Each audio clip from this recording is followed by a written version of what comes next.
Up, everybody? Happy Thursday.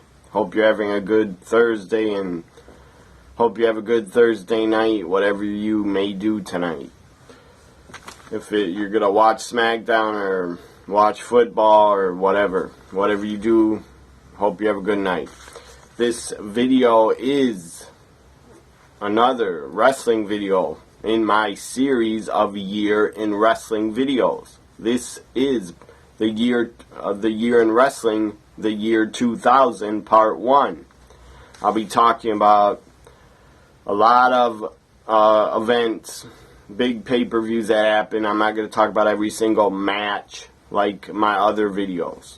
I'm going to just run down some of the top matches that I enjoyed and what I thought of them. I'll be talking about starting it off with WCW Sold Out 2000 and Royal Rumble 2000, and I'll end it talking about I believe the April pay-per-views, Backlash from the WWF and WCW Spring Stampede 2000. Yeah, there was. I was just thinking if there even was a Spring Stampede in 2000, and yes, there was. A lot of this stuff that I'm talking about is in my head. I remember it, so I'm not going to be reading every single match. As I said, I'm not going to be reading every single match and what the date was of every single event. I know what month they took place, and that's all that matters. And first, I'll talk about ECW November to Remember 1999, because in my last video on 1999, I stupidly forgot to talk about it. I just talked about so much other stuff that I forgot to talk about November to Remember 99, so I will now. The matches that mattered and stuff that took place that I enjoyed, and really the only stuff that mattered on the show was. The show kicked off with Joey Styles in the ring with Joel Gertner. Joel Gertner was working with Joey Styles as a commentator for ECW on TNN. It was Joey and Joel Gertner always together. Anyways, Joel Gertner's in the ring with Joey Styles. And then Taz, his music hits, Taz comes out. Everybody thought Taz was gone and never coming back to ECW. Well, Taz appeared at November to Remember 99. So that right there shows you it was obvious that Paul and Vince McMahon had an agreement. I'm sure Taz was under WWF contract, but WWF let ECW use Taz anyways for November to Remember 99, because Taz wasn't debuting with WWF anyway in November 99 or December 99. So ECW got to use Taz on the November to Remember pay-per-view. Taz comes out, gets on the mic, gets in Joey Styles' face, starts ripping him, starts saying how, why don't you pick up your phone when I call you? I've left you message after message. I've told your wife for you to call me, and you haven't called me. So then Taz starts threatening Joey Styles, and Joey Styles starts saying back to Taz, I've called you. I called you back. And then Joel Gertner's just standing there looking stupid, and Taz is angry, and then I believe Cyrus comes out. He gets involved and says something on the mic and puts down Joel Gertner. I think he called him a fat piece of shit or something like that. Anyways, Taz gets angry and then chokes out Joel Gertner. Taz chokes him out. I thought that's funny and a good start to the pay-per-view. Other things in matches that I enjoyed. The three-way dance between Super Crazy Tajiri and I think it was Little Guido. I cannot remember. I should look it up. It was Jerry Lynn. Jerry Lynn against Tajiri and Super Crazy. Jerry Lynn won. So that was a good three-way match. Other matches that were good. The world title match. Mike Awesome defending against Masato Tanaka for the ECW world title. I thought it was a great world title match at November to Remember 99. And next I'll talk about the main event. It was Just Incredible, Lance Storm, and Rhino taking on the team of Raven, Tommy Dreamer, and the Sandman.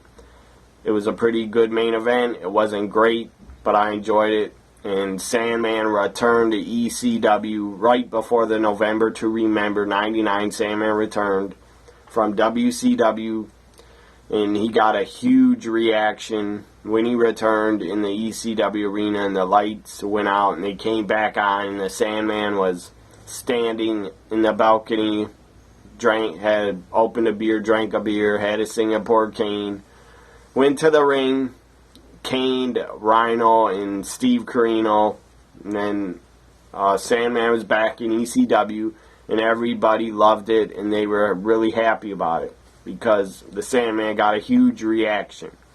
And I can understand why a lot of people might think the Sandman was shit in the ring and he had no business being in the ring or whatever. But I understand why Paul Heyman brought the Sandman back and why the Sandman was in ECW. He was in ECW because he was fucking over. There's no doubt about it that the Sandman was over with the ECW fans. He wasn't a great wrestler at any time in his career, but he was so over, his entrance was so over, so that's why he was kept around in ECW. I believe the team of, I think Just Incredible's team won the main event. I can't remember. I guess I'll look it up.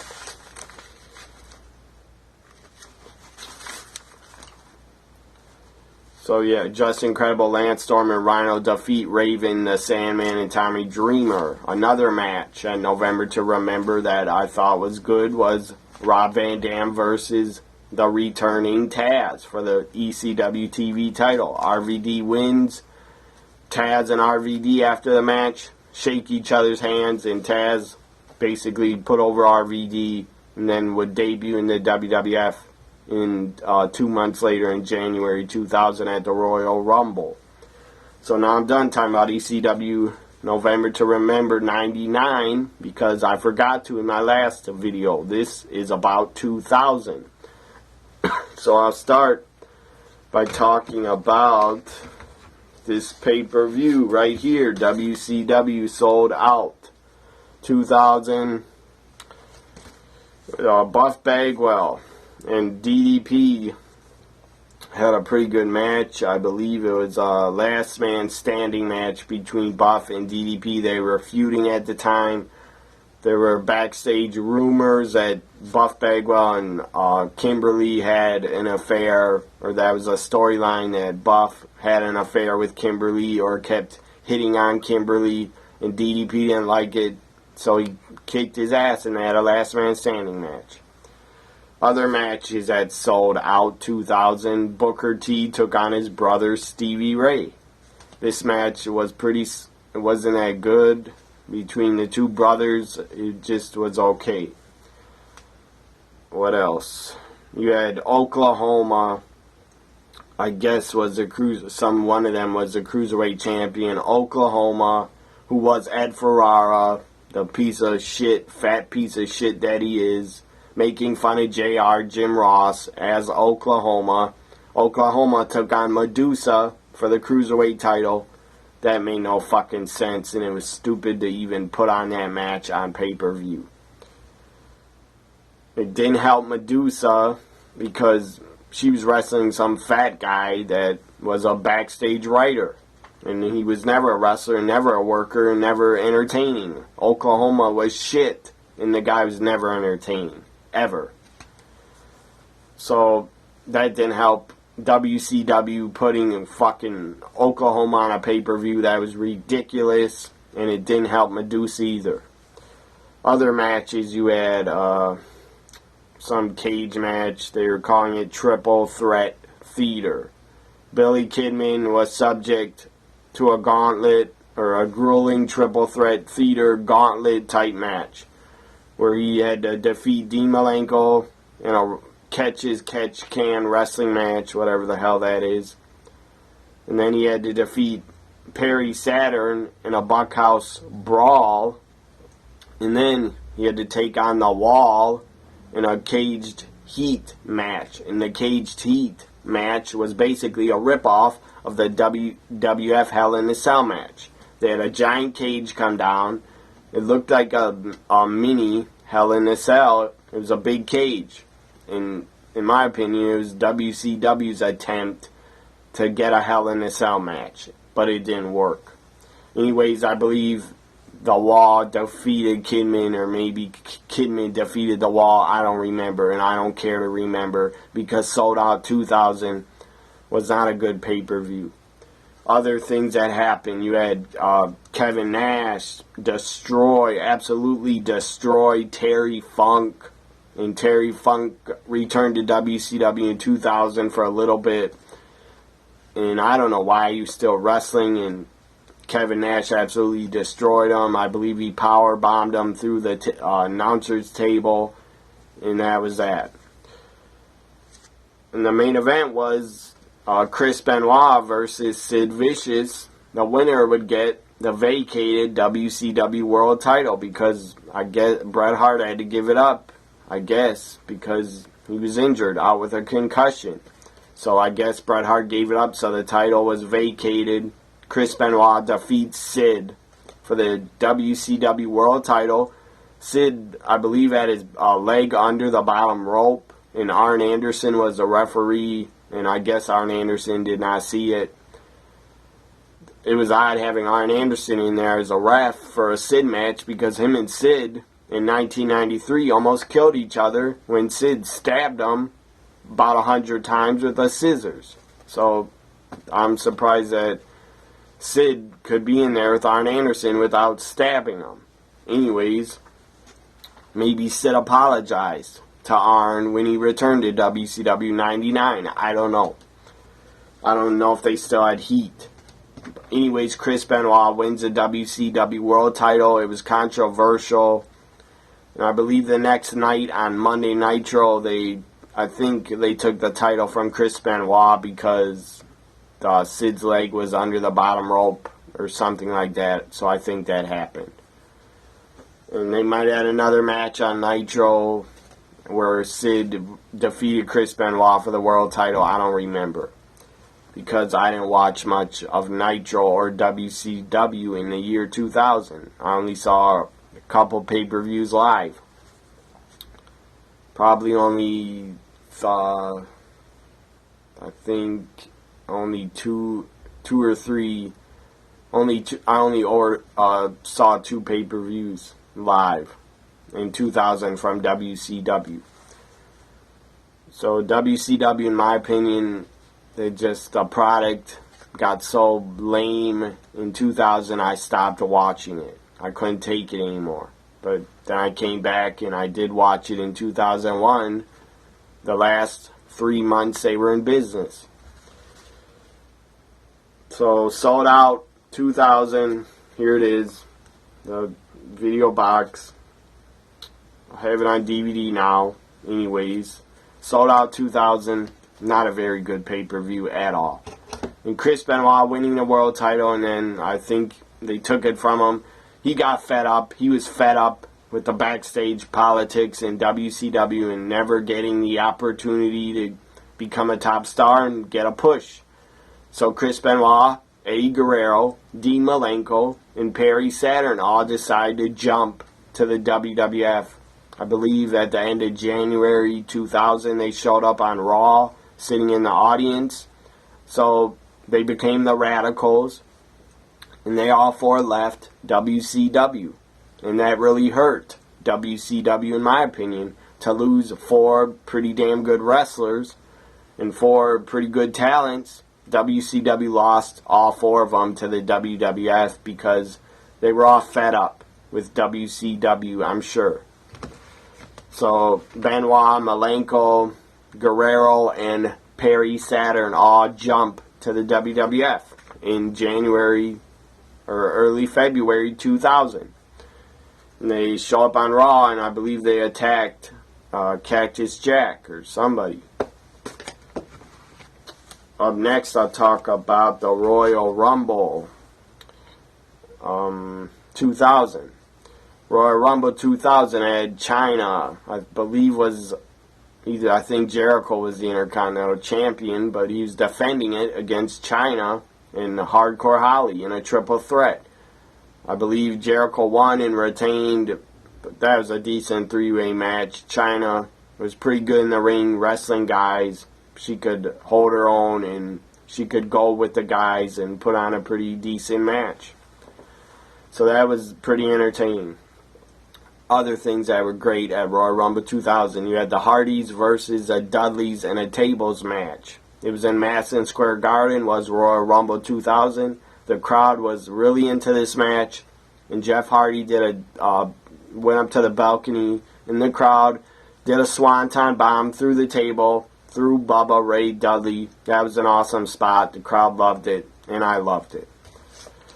So after that, you had a Miss, whatever the hell they were calling it, a bikini contest with, what the hell did they call it? Miss Royal Rumble, a Miss Royal Rumble 2000 contest. You had Jacqueline in it. Miss Kitty was in it. The Cat, or maybe she was just called the Cat. No. I believe Terry Reynolds was in it, and that other diva, I think BB was in it. Why'd they call her BB? Who the hell knows? They were calling her Barbara Bush, so her name was BB. She used to be she's a fake doctor and nurse for the WWE. Like, she was a doctor, and she'd always come out. She had giant breasts, and she was dressed up like a nurse, or whatever the hell she's dressed as, a doctor or a paramedic. So BB would always come out dressed like a paramedic, and then she'd end up getting her top ripped off by some other diva, and then she'd expose her huge breasts in her bra. So BB, I think, was in it. Deborah might have been in it, and Mae Young was in it, and I still can't get that frightening image out of my head of Mae Young. I don't believe they were her real breasts. The rumors were it was fake, painted on, or whatever the special effects like they do in movies, horror movies. I guess it was special effects for Mae Young's breasts. Those weren't her real breasts that they showed on Royal Rumble 2000. But she exposed herself and took her top down, and that was just frightening. And I'll never get that image out of my head. Luckily, I don't think of it at all, any day.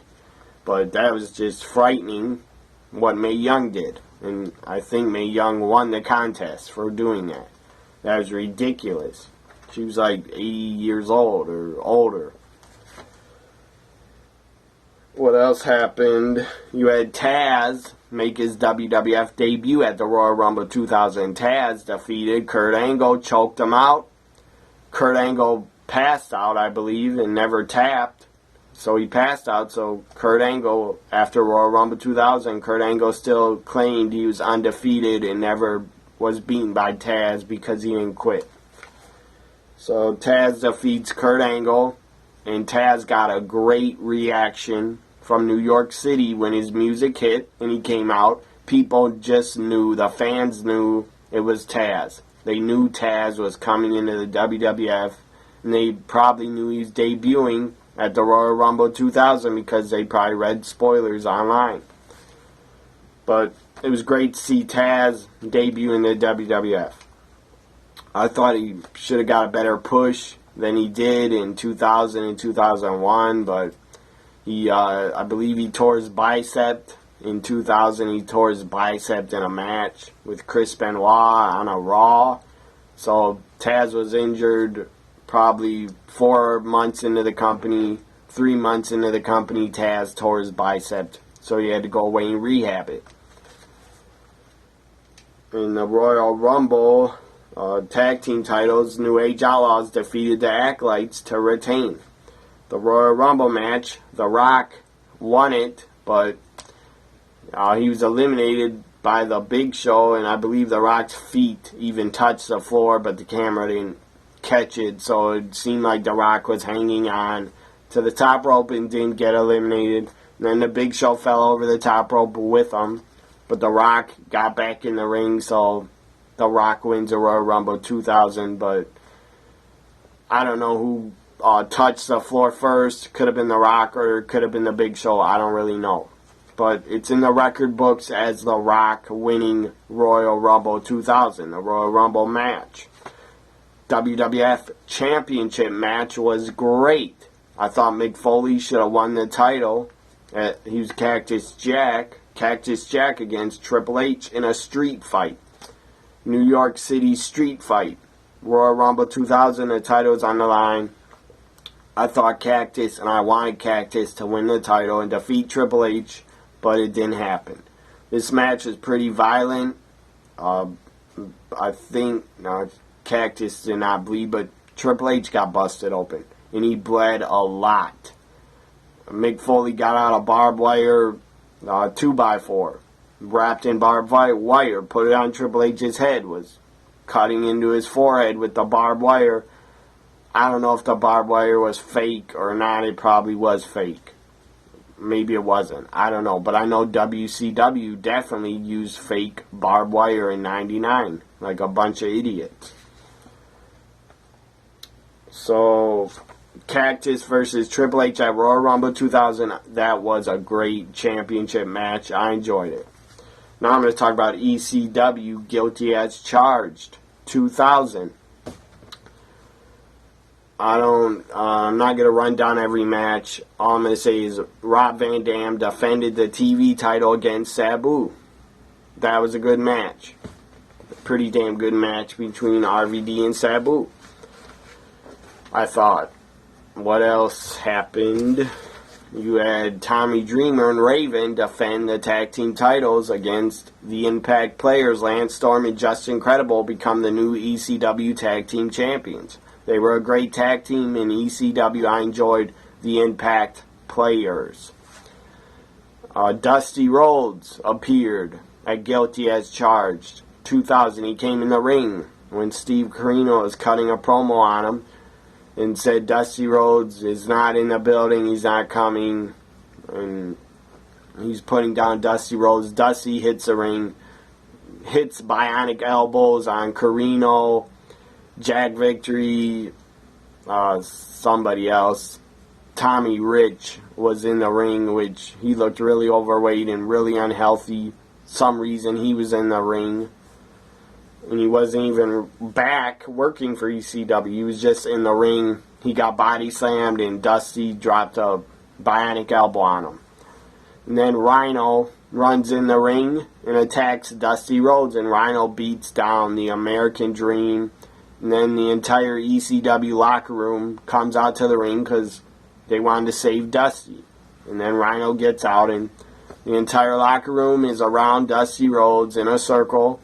And they let Dusty get up on his feet. And I believe they gave him a standing ovation. Or the crowd did, at least.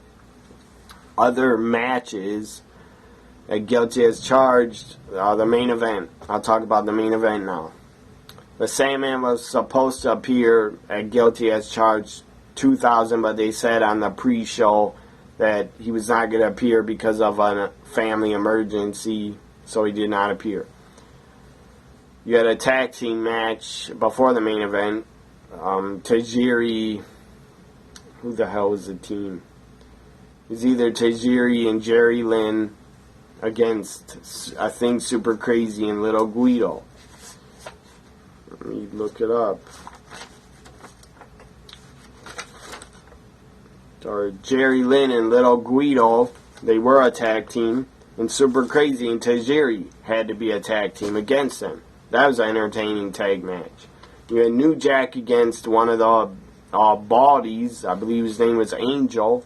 Angel absolutely got destroyed by New Jack. And it was like a no-rules street fight. In the main event was Mike Awesome, ECW World Heavyweight Champion, defending against Little Spike Dudley, the Giant Killer. Well, Spike Dudley tried and tried and tried, and he got in some good shots. He acid dropped Mike Awesome through a table on the outside of the ring, so Spike Dudley almost won the ECW World title. But Mike Awesome was too big, he was too strong, picked up Spike on his shoulders, went up on the top rope, powerbombed him through a table in the middle of the ring. 1, 2, 3, Mike Awesome retained the ECW World title at Guilty as Charged 2000. A lot of tables got broken in the main event for the ECW World title. At least 4 to 5 tables were broke. But that was ECW. That was the style they did in some matches. Not all of them. But I enjoyed it. Guilty as Charged wasn't the best ECW pay-per-view at all, but I enjoyed it, and it was decent.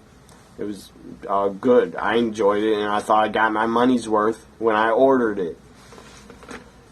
Now I'm going to talk about WCW Super Brawl 2000, which took place in February 2000. Some of the matches were Terry Funk versus Ric Flair. This was not good at all. This wasn't even close to as good as Funk versus Flair from 1989. They tried to restart their feud they had in 89 and bring it to Super Brawl 2000. Why? I don't have a fucking clue. And during the match, I believe Terry Funk set up a table in the ring for some reason. I think it was a no-holds-barred match or whatever it was. No DQ. Terry Funk falls off the top rope, and Ric Flair was laying on the turnbuckle, or sitting on the turnbuckle. Terry Funk falls backwards through a table. That just made no sense. And it was not a good match. Other matches, you had Hulk Hogan versus Lex Luger. And Hogan is wearing a cast on his hand. Guess Lex Luger broke his hand. So they had a match. It might have been I don't know what the hell it was. It was just a regular one-on-one match. But then maybe it was a cast match. Who knows? Like lumberjacks around the ring might have had a cast on their arm, or maybe there was a cast match. Maybe that was at the next pay-per-view, uncensored. I can't remember. Main event of Super Brawl was Sid. I believe Sid was the world champion, or maybe the world title was on the line, and the winner would get it. Sid against Scott Hall against Jeff Jarrett. Winner would become WCW champion. Triple threat. This was Scott Hall's last ever WCW pay-per-view working. I guess after Super Brawl 2000 he was so messed up, I guess WCW demanded he go to rehab and get clean and sober, but I guess it never happened because the guy never returned to WCW again. Maybe they released him from the contract. I don't know. So Sid I believe Sid wins and defeats Jeff Jarrett and Scott Hall. Sid becomes the new WCW World Champion. And Sid, I thought, was a decent champion in the WWF, the short time he had it. And I thought Sid was an okay champion for WCW in 2000. But then they ended up stripping him and taking the belt away from him in April 2000 anyways. Because they started they tried to reboot WCW and start the new blood with younger guys getting over and getting pushes, so they stripped Sid of the world title, which was just it was wrong and it made no sense. They just stripped him of it and put the WCW world title on the line. But that was at Spring Stampede 2000. I'll talk about that later. So Super Brawl, Sid wins the world title. In Super Brawl was not a good pay-per-view. I do not recommend you watch it if you have the network, or if you want to watch it and laugh at how bad it is, have a good laugh and watch it. Also, I believe James Brown, they had James Brown the singer, James Brown that is dead now, the legendary James Brown, they had him appear at Super Brawl for some reason. I don't know why they would want James Brown at a wrestling pay-per-view, but WCW did a lot of stupid shit. They had Kiss appear on a Monday Nitro, I believe, and perform, so I guess they thought, let's get James Brown, because he'll really bring us buy rates from the wrestling fans and the wrestling audience. James Brown is going to bring buy rates and ticket sales. No, he wasn't, especially not at a wrestling pay-per-view. I don't think wrestling fans were really James Brown's audience. I'm not saying the guy wasn't good. James Brown's very good. Came out with some great music, some great hits, whatever. But James Brown shouldn't have been at a wrestling pay-per-view, and I don't know why on earth WCW hired him to show up. So Super Brawl was a failing grade. I would give it a D-. Now I'm going to talk about WWF No Way Out 2000, which took place in February. Good matches on it. Kurt Angle winning the Intercontinental Championship from Chris Jericho. Kurt Angle becomes the new Intercontinental Champion. And the other good matches were WWF Championship on the line again between Triple H, I had to belch, between Triple H and Cactus Jack. Again, this time it's in a Hell in a Cell. Titles on the line. Cactus Jack and Mick Foley's career is also on the line. I really wanted Cactus to win. I didn't want him to retire, but he lost, and he took some brutal bumps. I mean, he didn't fall off the top of the cell, thank God, but he did go through the top of the cage, gave out. I'm sure it was set up spot.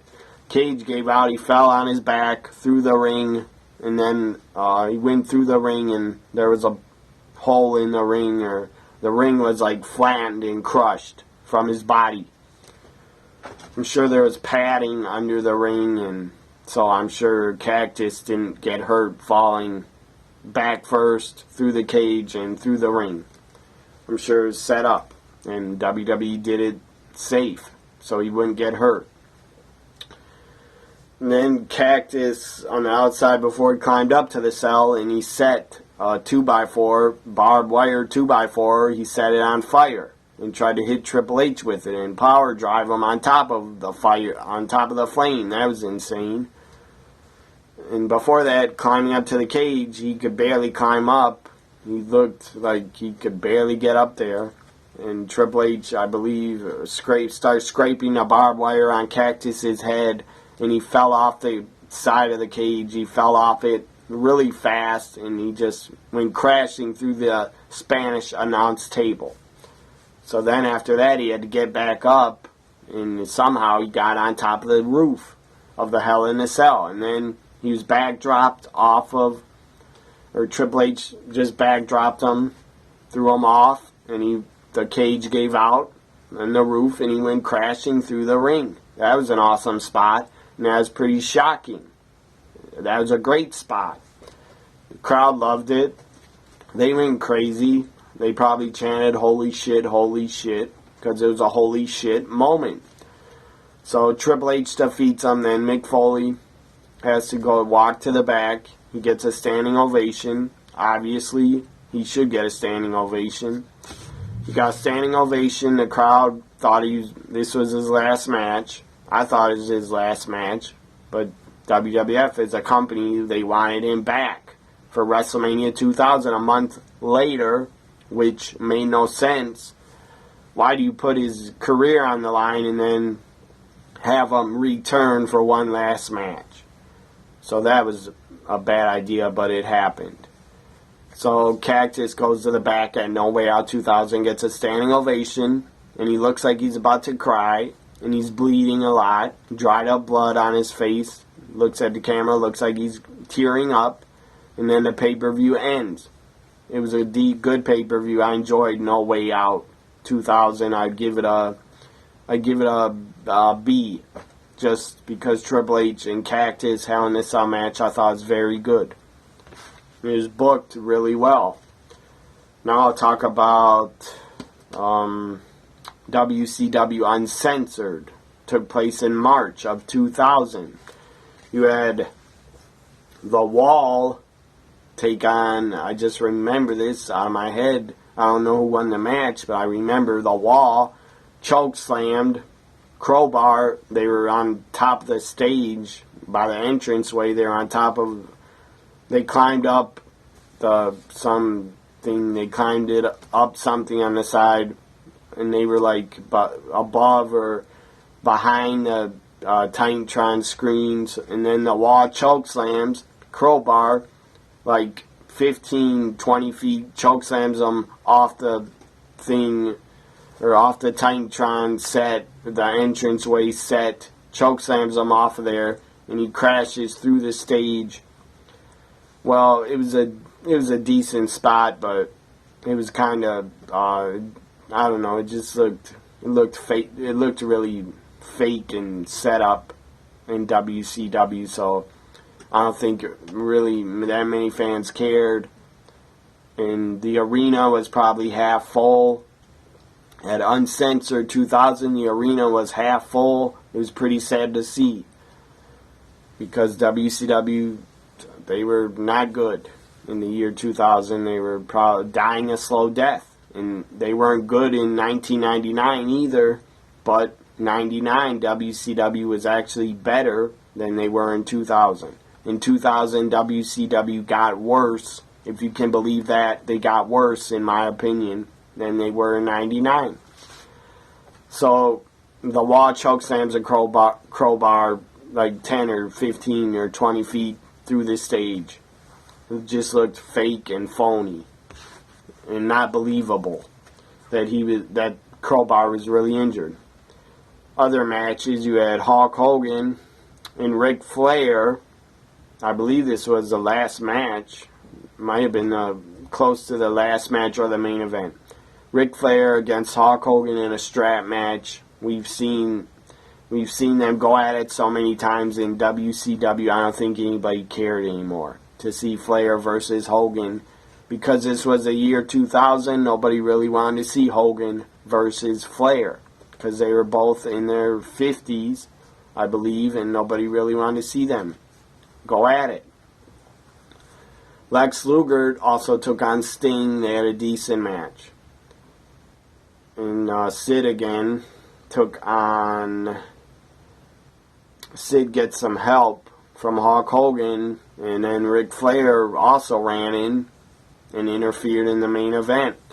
So Sid, as the World Heavyweight Champion, Sid, I believe, defeated Jeff Jarrett again to retain the world title. That was Uncensored 2000. Again, I give it... I have to give it a D. I'm not going to say D minus, but I would say it's a D. It was good to see Sting at Uncensored 2000, but WCW really didn't know what direction to go in. They were a mess. In March and April and May, they were a mess. An absolute mess of a company in the year 2000. They didn't know what direction to go in. They didn't know where the hell. They probably didn't plan the storylines ahead of time. They were just throwing shit together. And I blame Vince Russo and whoever the hell else was writing storyline. Whoever the hell else was writing the goddamn shows. They were pretty awful. And I blame Vince Russo for that. Now I'm going to talk about ECW Living Dangerously 2000, which took place in March of 2000. Things I remember on it that were pretty crazy and entertaining. you had New Jack take on Vic Grimes, and they went up, climbed up this like at least 40 to 50 feet, or maybe 30 feet in the crowd. They climbed up a scaffold, and Vic Grimes was scared. New Jack said he was, in a past interview, New Jack said Vic Grimes was so scared he didn't want to fall off the scaffold with me. So New Jack basically started falling backwards, and he pulled Vic Grimes, he pulled him by his shirt off the scaffold, and there was a table on the floor in the crowd. Well, this spot wasn't really dangerous, and maybe they both could have broke their fall and not got hurt if they both went through the table and basically fell and landed through the table. Like the table was supposed to be their target, where to fall. Well, Vic Grimes got up there, and the guy was scared. He was too scared to fall, so he didn't. New Jack had to pull his ass down with him. So then New Jack goes through the table, or they miss the table. And then Vic Grimes, he's like 400 pounds. He basically, all his body weight lands on the side of New Jack's head and crushes his skull on the floor, the concrete floor, or whatever it was, a hard plastic floor. New Jack basically got his head crushed by fat ass Vic Grimes, because that spot was super dangerous and unnecessary to do that. Both guys could have fell off that scaffold and landed on top of their heads and been paralyzed forever. So that shit was really dangerous, and it shouldn't have been done. But it was done because it was ECW. So that was crazy as fuck to see New Jack pull Vic Grimes off that scaffold, and they both fall like 30 feet to the floor. Somebody could even died. Other matches at Living Dangerously that I enjoyed, you had the tag team titles on the line. Mike Awesome and who was his partner? I think Mike Awesome and somebody just won the tag team titles before Living Dangerously 2000. It was Raven and Mike Awesome just won the tag titles, and Just Incredible and Lance Storm took on Tommy Dreamer, Masato Tanaka versus Raven, Mike Awesome. Three-way dance for the tag team titles. Well, Tommy Dreamer and Masato Tanaka, Lance Storm and Just Incredible defeated Tommy Dreamer and Masato Tanaka, and they defeated Raven and Mike Awesome to win the tag team titles. So Mike Awesome came into Living Dangerously 2000 as a double champion. He had the tag titles, and he was a ECW World Champ. So Impact players become champions again. ECW had put on a TV title tournament to crown a new TV champion because Rob Van Dam broke his leg at a house show. I believe in December of in January of 2000, he broke his leg in a match against Rhino.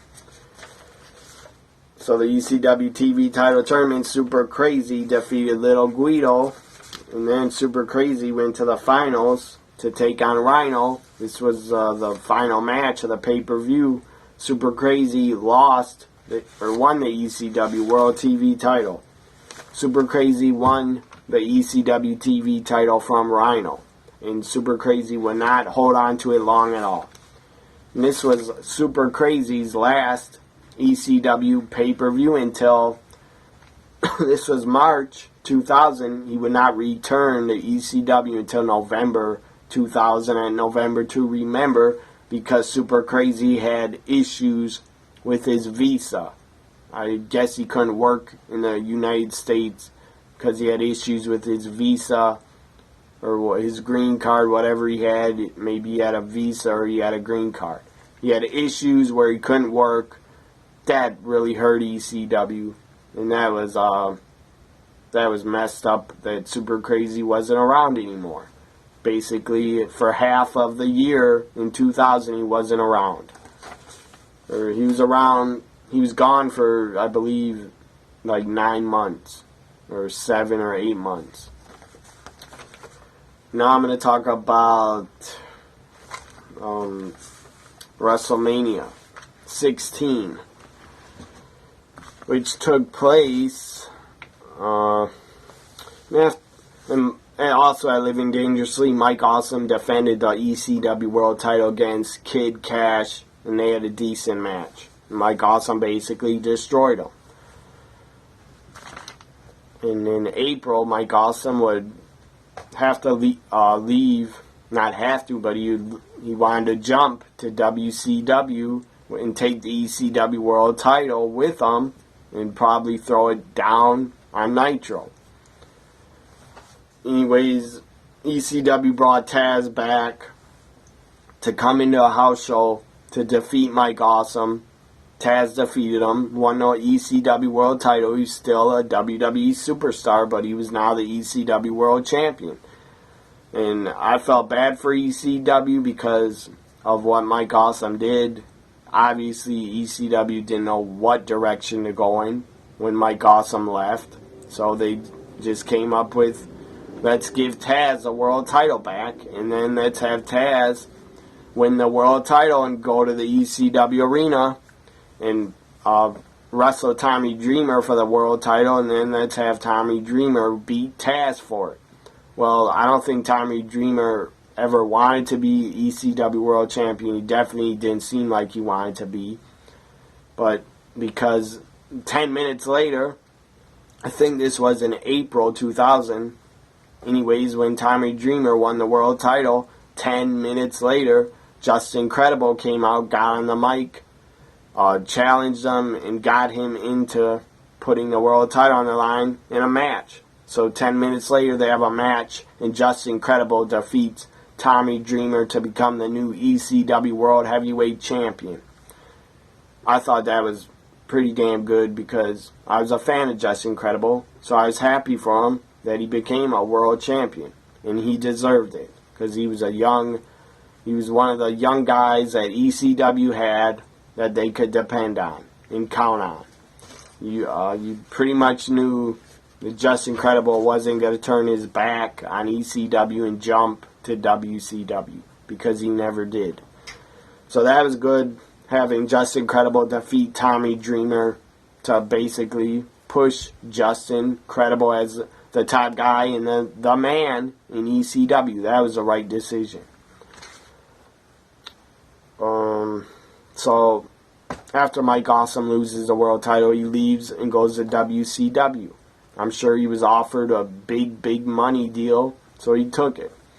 And he left, but he also fucked ECW right up the ass right before he left because he basically screwed them because he was their world champion at the time.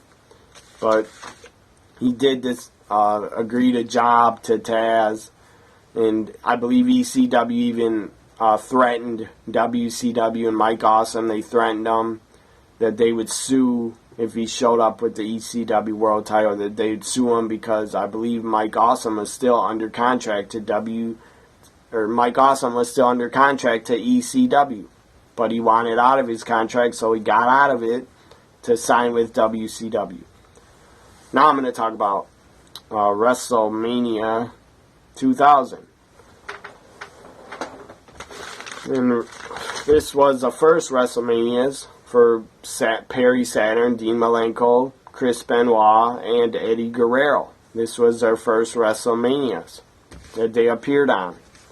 And definitely WCW losing those 4 guys that became the Radicals in the WCW's loss was definitely WWF's gain. No doubt about it. Before I talk about WrestleMania 2000, WrestleMania 16, I'll just show this that I got in 2000. You can see what it says. It's Extreme Merchandise ECW Wrestling Catalog that I got in 2000. In one of my 99 videos, or 98 videos, I believe I showed my other first ECW catalog I got. From, anyways, it wasn't in color. It was in all black and white pictures. This catalog is in color, and I had to pay $1 through the mail to get it, and I got it. See some pictures in here. They got pictures called the ECW Hardcore Hotline. What do you know? A picture of their world champion that fucked them and jumped and screwed them, Mike Awesome and Paul Heyman. Picture them. That was really fucked up what Mike Awesome did. That shit was wrong to do that to ECW.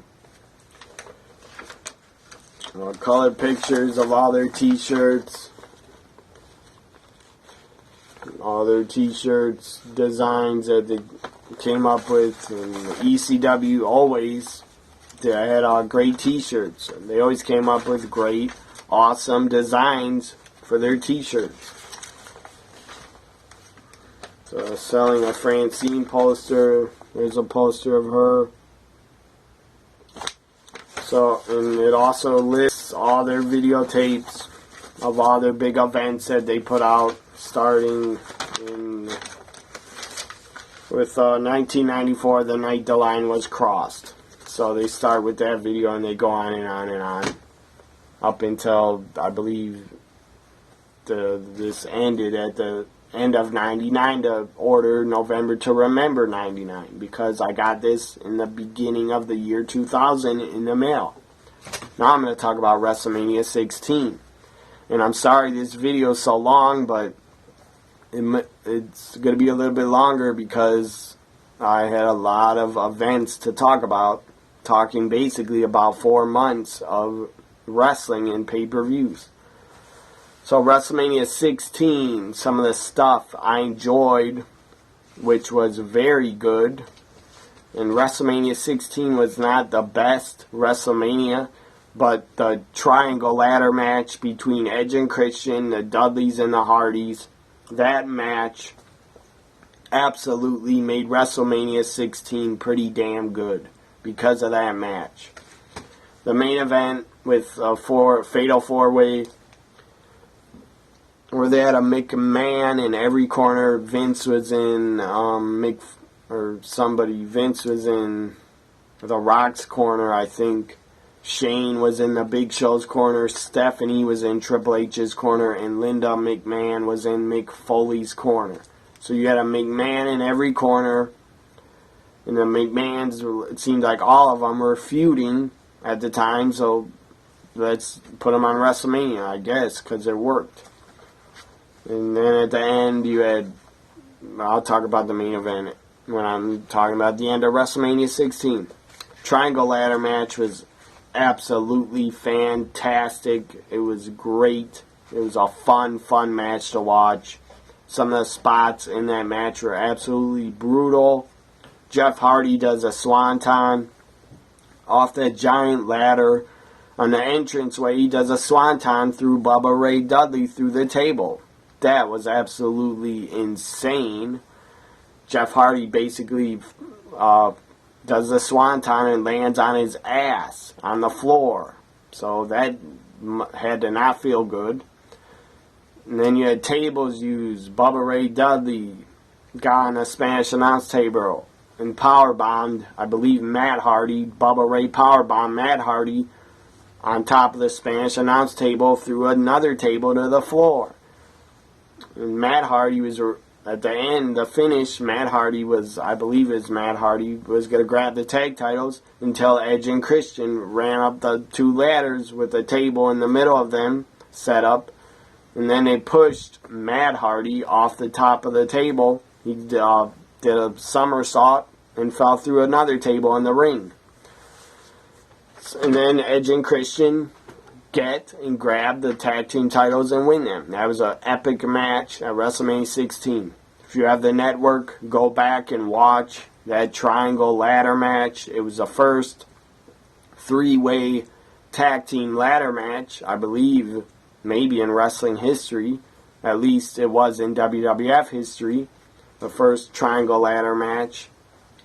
And after that, they would start the TLC gimmick that they put on at SummerSlam 2000.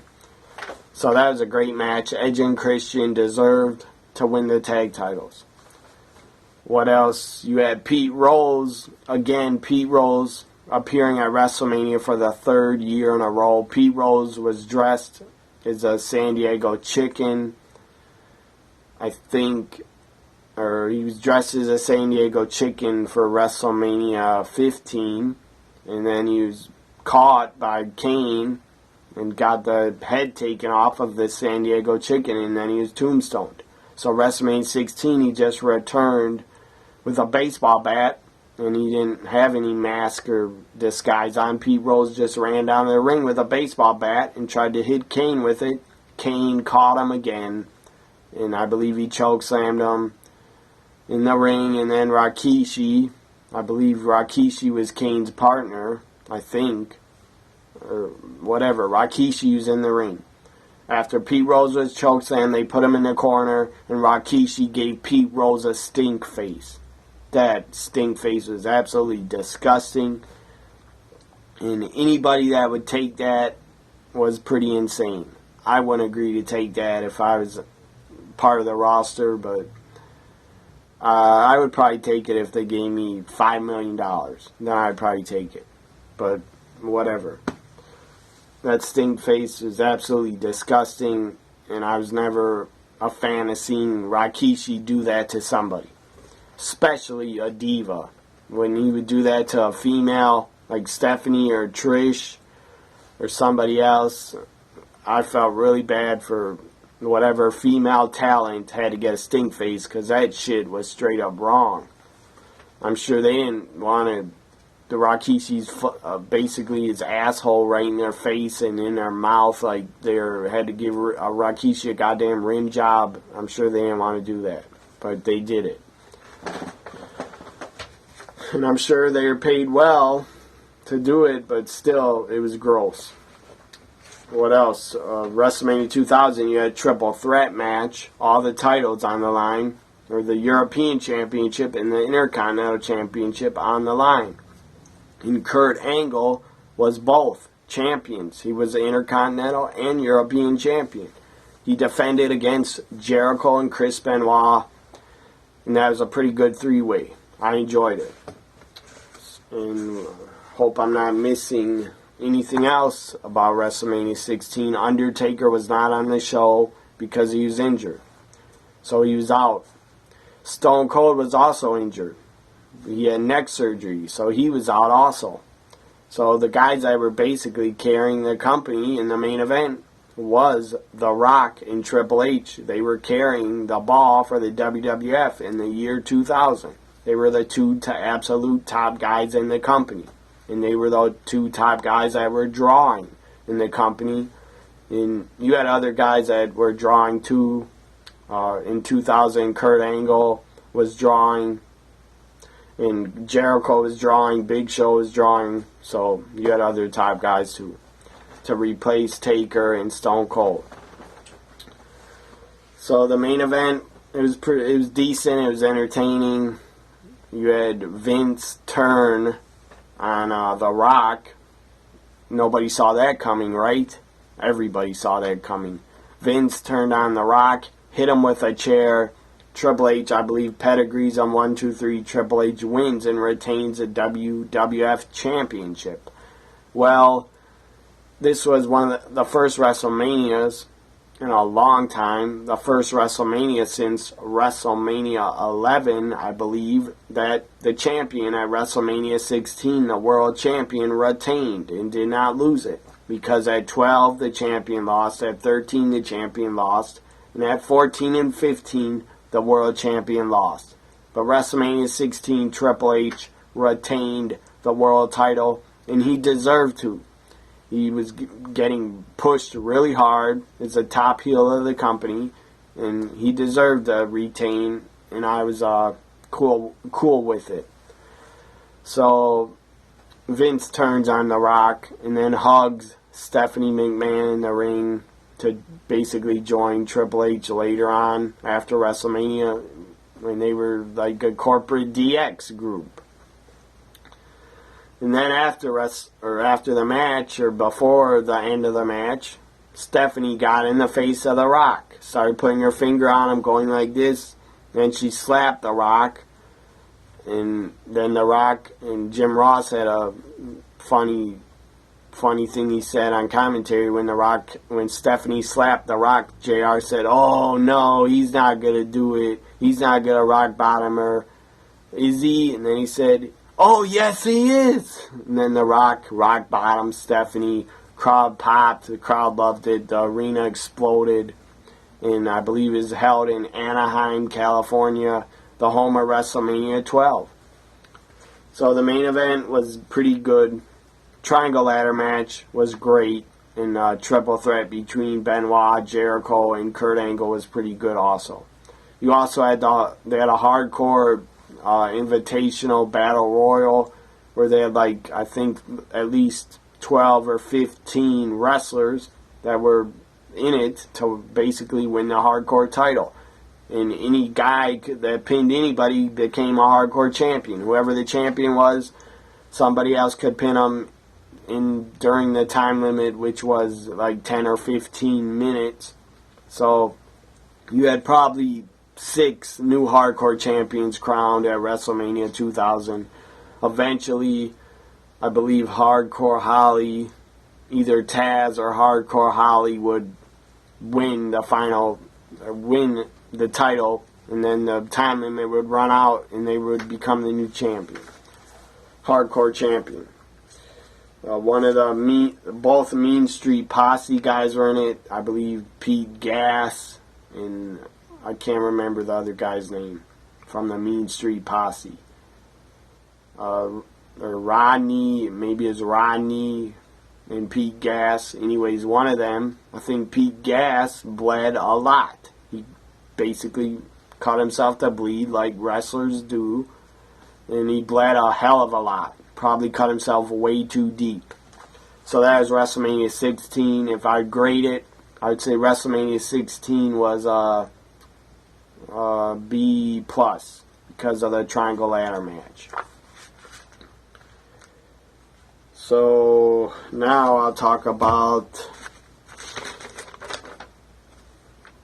not only did WCW lose Benoit, Malenko, Guerrero, and Perry Saturn in 2099, WCW lost the Big Show and Jericho to the WWF. So WCW lost 6 guys, 6 damn good talents they lost to the WWF. So that shows you right there that WCW really couldn't compete anymore. In 2000, they could not compete with the WWF. And the stuff they did on Nitros and just stupid shit that WCW was doing in 2000. The stupid shit they were coming up with. And putting the world title on David Arquette and other horse shit like that. They were never going to come back and even challenge and even compete with the WWF doing stupid ass shit like that. ECW in 2000, in my opinion, had the better product than WCW did. So, what the hell? Now I'm going to talk about WCW Spring Stampede and Backlash. I'll talk about Backlash first. I don't remember much of the other matches. I think Chris Jericho took on Chris Benoit for the Intercontinental Championship. It might have been a submission match. I can't remember, but I think, or maybe they worked at Judgment Day in the year 2000 at Judgment Day. It was Benoit versus Jericho in a submission match. I don't know if it was at Backlash also, maybe. Eddie Guerrero, I believe, took on Perry Saturn. And Eddie Guerrero had China by his side. Maybe this was also at Judgment Day. I think it was Eddie Guerrero versus S.A. Rios, maybe, at Backlash. I can't remember. And Lita also, I believe Lita debuted in March either January or March or April of 2000 in the WWF.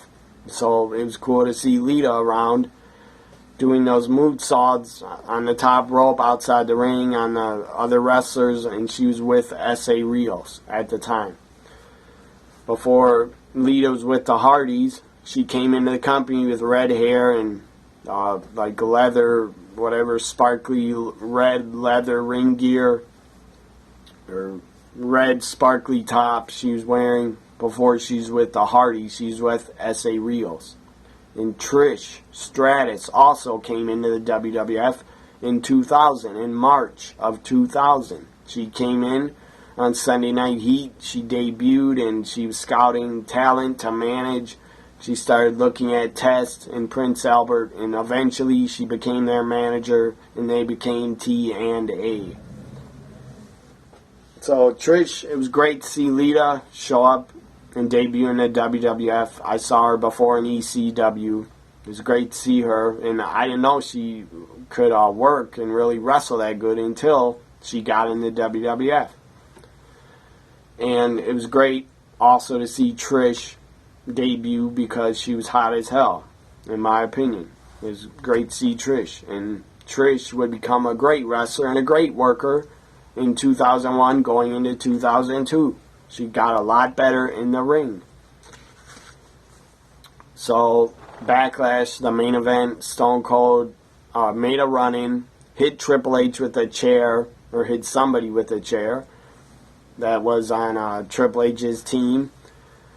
And Stephanie, I believe, Linda McMahon brought down a new referee, Earl Hebner, who was, I believe, fired by Triple H and Stephanie. So Linda brings Earl Hebner down and pushes her daughter Stephanie to the floor. Stephanie was wearing like a mini skirt at the time, so when her mother pushed her over, basically her mini skirt was almost above her ass while she was on the floor. And then, as I said, Stone Cold made an appearance earlier on SmackDown and exploded and blew up the DX Express bus before Backlash 2000. So Stone Cold appeared. He looked like he wasn't moving that well because I'm sure his neck was still like injured or bothering him. Not bothering him because he had surgery, but he just looked like he wasn't moving that well. He did that chair shot, and after he did that, he fell to the ring mat, and it looked like he couldn't get up that quick, or he was having trouble getting up on his feet. Eventually, The Rock would win the WWF Championship from Triple H and become the new champion. The crowd loved it. They popped. The Rock was so damn over. He was just so over. It was insane how over The Rock was. And with Stone Cold gone, the WWF needed a top guy to replace him, and The Rock definitely was that guy. In 2000, he became a top superstar in the company in the year 2000 while Stone Cold was out. So The Rock becomes new champion. I was happy with that. But I was also a Triple H fan at the time. And I wasn't a huge Rock fan, but I was a fan of his, and I respected him and everything he's done. But I was more of a fan of Stone Cold, to be honest. But Stone Cold was out, so whatever. I still watched every week and every pay-per-view because I was a WWF fan. So that was Backlash 2000, pretty good pay-per-view.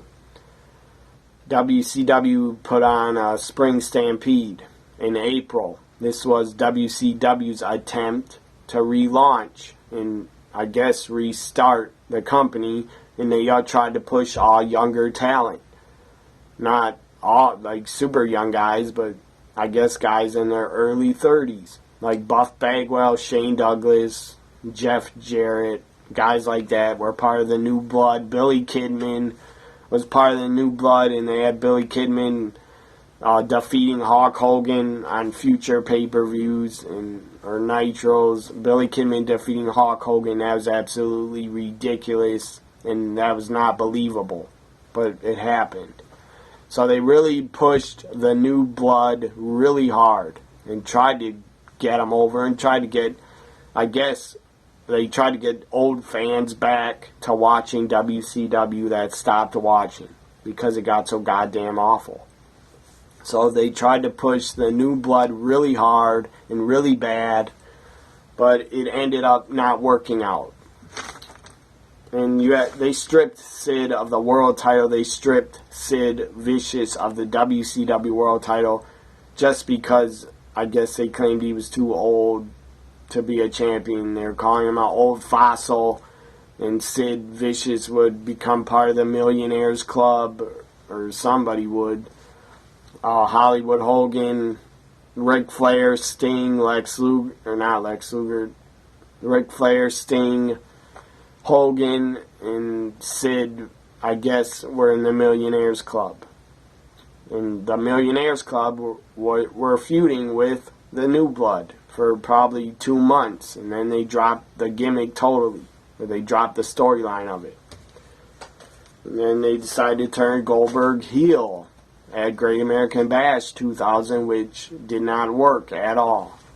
And before that, at Slamboree, David Arquette was the fucking world champion and won the world title on a Thunder.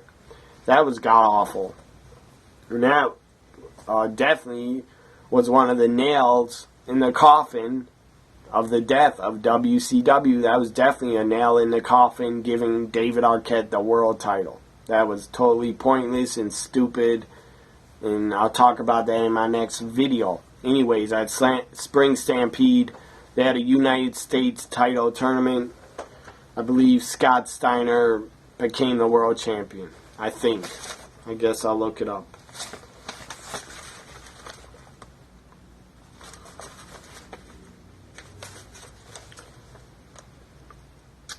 Sting was in the tournament. Booker T was in it.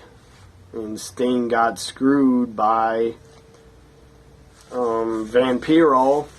Cut the ring mat, came up from the bottom of the ring through the hole in the mat, and dragged Sting under the hole. That was pretty lame. We've seen that already in the WWF in '96. We saw that with Undertaker doing that to Diesel. And even in '97 on WCW Nitro, Sting did that and cut the mat out and came up from the mat. So we saw that already, so it was stupid. And I don't think anybody cared that Vampiro pulled Sting under a hole in the ring mat. I think the crowd was confused and didn't know what the hell to think and what the hell just happened. They were confused. So, who the hell won the U.S. title? Scott Steiner defeated Sting to win the WCW United States title. And I believe Vampiro screwed Sting to get Steiner to win it. Terry Funk was also on the show, Spring Stampede. He defeated Norman Smiley to win the Hardcore title. Ric Flair and Lex Luger teamed up in a WCW World Tag Team Tournament match. Ric Flair and Lex Luger defeated, what the hell was the name of this team? They were like a FBI, new type FBI team. I don't remember. I do not remember the name of their team, but it was Big Vito and Johnny the Bull and Don and Ron Harris in a handicap match. Lex Luger and Ric Flair still defeated them. And in the finals of the tag team tournament, Shane Douglas and Buff Bagwell defeated Harlem Heat 2000 to win the tag team titles. So, whatever. I guess Ric Flair and Lex Luger didn't go to the finals because it was Harlem Heat 2000 in the finals against Shane Douglas and Buff. I don't know what the hell happened. If Lex Luger and Ric Flair, maybe they were taken out earlier in the pay-per-view after their match. Maybe they were taken out by the New Blood. I don't fucking know. But that was, and the main event was a pretty much of a mess. It was Jeff Jarrett winning the world title. and Kimberly, DDP's wife, interfered and turned on DDP and joined Eric Bischoff in the New Blood. Did Kimberly, she turned on her husband, so Jeff Jarrett becomes a new WCW World Champion after they stripped Sid Vicious for no reason other than they said Sid was too old and he was a fossil and he shouldn't have been World Champion just because he was an old guy. So they stripped him of the title for that reason, because they just wanted to push new blood and new younger talent. And I guess WCW tried, but they failed. They definitely, that new blood gimmick that they started, it absolutely failed. Because they didn't stay with it, and they didn't push it long enough, and they didn't stay with it. They just dropped it as a storyline. Anyways, that's Spring Stampede 2000. I talked about every single pay-per-view and my thoughts on them from January all the way till the end of April. My part 2, I'll start talking about the May pay-per-view events and what happened in May. And I'll talk about David Arquette winning a world title and what my thoughts on that. This was the year in wrestling, the year 2000, part 1 video. Thanks for watching. If you watched this entire time, thank you. And God bless you for watching this entire video. I appreciate it. Bye for now.